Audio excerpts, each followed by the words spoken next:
샬롬, 복된 토요일입니다. 오늘은 민수기 23장 27절로 24장 9절의 말씀, 전능자의 환상을 보는 자, 이 제목으로 말씀 나누고자 합니다. 우리는 계속해서 발락 왕, 그리고 발람 선지자, 그들의 만남과 그 가운데 이루어지는 일들을 보고 있습니다. 오늘 본문은 세 번째 예배를, 제사를 드리고, 그리고 이스라엘 백성들을 저주해 다오 발락 왕의 열심이 계속해서 이어지고 있는 것을 보게 됩니다. 27절을 보셔요. 발락이 발람에게 또 이르되, 오라, 내가 너를 다른 곳으로 인도하리니 내가 거기서 나를 위하여 그들을 저주하기를 하나님이 혹시 기뻐하시리라 하고, 이건 어디까지나 본인 생각이죠. 어제 본문에서도 말씀을 드렸습니다. 하나님은 사람이 아니시니, 무슨 말입니까? 사람의 생각으로는요, 이스라엘 백성들이 한눈에 보이는 곳에 서서 저주를 하려니 아하, 마음 약해서 못했구나. 그래서 어제 본문에서 장소를 옮겼잖아요. 끄트머리만 겨우 보이는 곳에 발람 선지자를 데리고 가서 저주하라고 했어요. 하지만 하나님은 용납하지 않으시죠. 자, 그런데 오늘 본문은 또 다른 곳으로 데리고 가요. 거기서 뭘 하죠? 나를 위하여 이스라엘 백성들을 저주해라. 여러분, 나를 위하여. 이기적인 자기 중심성이 우리 모든 인생들의 본성, 이 본성의 모습이 결국 나를 위하여라는 것으로 나타나고 있습니다. 옮겨진 장소가 어딘 줄 아세요? 28절 보십시오. 발락이 발람을 인도하여 광야가 내려다 보이는 부월산 꼭대기에 이르니. 자, 광야. 광야는 메마른 사막이죠. 아무것도 없는 곳이죠. 반면 부월산 꼭대기 할 때 부월산이 불타다, 이런 뜻을 가지고 있습니다. 자, 그런데 29절을 보십시오. 발람이 발락에게 이르되 나를 위하여 여기 7제단을 쌓고 거기 수송아지 7마리와 순양 7마리를 준비하소서. 이 부분 우리가 보지 않았습니까? 나를 위하여가 아니어야 합니다. 지우개로 지우셔야 돼요. 그리고 그 자리에 무엇이 들어가야 되죠? 하나님을 위하여. 자, 발람 선지자 역시 불의의 삭슬 사랑했다라는 베드로 사도의 그 지적처럼 왜 이렇게 질질 끌려다니는 것입니까? 그의 마음 속내는 불의의 삭슬을 사랑했던, 그리함으로 불의의 한 선지자였기 때문입니다. 나를 위하여가 아니라니까요. 우리 이거는 정말 분명히 해야 합니다. 나를 위하여, 이 부분이 예배가 되어지고 우리의 어떠한 신앙생활이 되어진다면, 제가 지난 수요 저녁 예배 때 나누었던 것처럼 하나님의 치유하심의 수단으로 쓰여졌던 모세의 노뱀을 무려 700여 년 동안 그 앞에서 분향하며 경배의 대상으로 변질시켰던 이스라엘 백성들의 우를 우리 역시 범하게 되는 꼴이 돼버립니다. 그러면 아니 되는 것이죠. 경배의 대상이 될 수 없어요. 그런데 경배의 대상이 되었다고요? 이유가 뭔 줄 아세요? 나를 위하여요. 자, 오늘 본문 27절에서 발락 왕도 나를 위하여. 또 오늘 본문 29절에서 발람 선지자도 나를 위하여. 나를 위하여, 나를 위하여.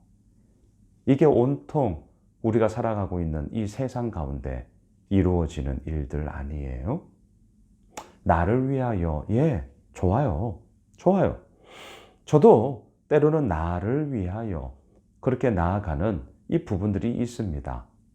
그런데요, 그때 말하는 그 나를 위하여도 우리는 전제가 다른 것이죠. 그때 말하는 나는 어떠한 나예요? 자, 그게 오늘 본문에 제가 말씀드리고 싶은 요지가 이겁니다. 자, 24장 3절 4절을 보세요. 자, 내려오겠습니다.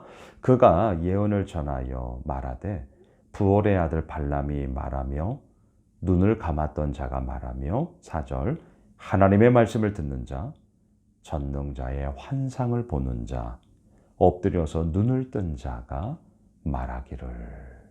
여러분, 자, 나를 위하여, 우리 하나님을 위하여 이거든요. 하지만 궁극적인 하나님을 위하여 가는 여정 속에는요, 나를 위하여라는 부분이 있게 됩니다.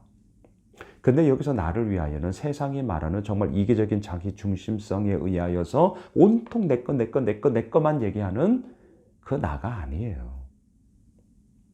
여기서 말하는 나는요, 오늘 본문 3절과 4절 눈을 감았던 자가 말하며 하나님의 말씀을 듣는 자, 전능자의 환상을 보는 자, 엎드려서 눈을 뜬 자, 저는 이것을 말씀드리고 싶습니다. 나를 위하여 나를 얘기하지만 예수 믿지 않는 자와 예수 믿는 자가 말하는 나는 다르죠. 여러분, 다르죠.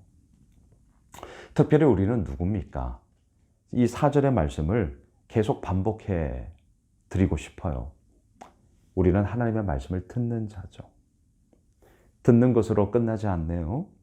전능자의 환상을 보는 자죠. 하나님께서 우리들에게 보여주시는 그 비전을 향하여 우리가 믿음으로 바라보며 그렇게 가는 자죠. 또한 엎드려서 눈을 뜬 자. 자, 우리는 엎드려 있어요. 엎드리면 뭐가 보여요?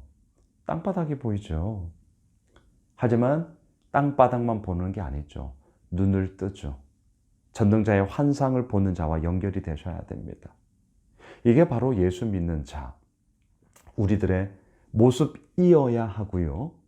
그리고 더 중요한 것은 하나님께서 그러한 모습으로 우리를 이끄시고 우리를 세우시고요.